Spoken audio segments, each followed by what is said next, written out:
مارول دنیایی ساخت که پر از قهرمان هاست، اما اون چیزی که تو فیلم ها دیدی فقط سطح یخ بود. عمیق‌تر که بری به موجوداتی برمیخوری که با یک فکر میتونن کل زمان رو پاک کنن. امروز میخوایم قوی ترین موجودات چند جهانی رو معرفی کنیم، ولی قول بده آخر ویدیو شوک زده نشی. سکارلت ویچ، دگرگون کننده واقعیت. یک کلمه: No more mutants. با جادوی آشوب دنیا رو عوض کرد.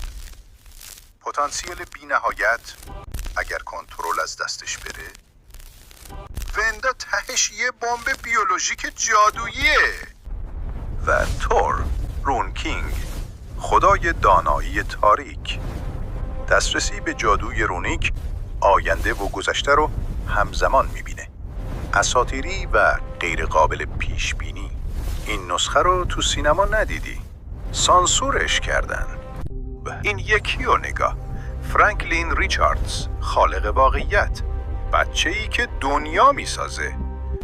مولتیورس باهاش شوخی نداره. وقتی بچه با فکر کردن سیاره میسازه، بزرگسالش رو تصور کن. این یکی عالیه، لیوینگ ترایبیونال، قاضی بی‌رحم. نگاهش نابودی یک جهان، قوانین چند جهانی زیر دستشه. اگر حکم بده خدایان هم اعتراض نمی کنن. اینو ببین، انفینیتی، بی نهایت، زنده، مفهوم بیکران، فیزیک ازش دستور میگیره. اینو شکست بدی باید مفهوم فیزیک رو پاک کنی. این که دیگه هیچ. گالاکتوس، خالق نابودگر، اگر کاملا تغذیه کنه از قانون زمان خارج میشه، همه چیز رو بازنویسی میکنه. اون گرسنگی شبیه انتقام کائناته. بیاندر، فراتر از مولتیورس، قوانین رو لغو میکنه. باتل ورد رو ساخت تا قهرمان ها بجنگن. واقعیت رو مثل خمیر شکل میده. این دیگه خداییه که داره بازی میکنه. با یک راز تاریک هست. هر نوری یه سایه داره.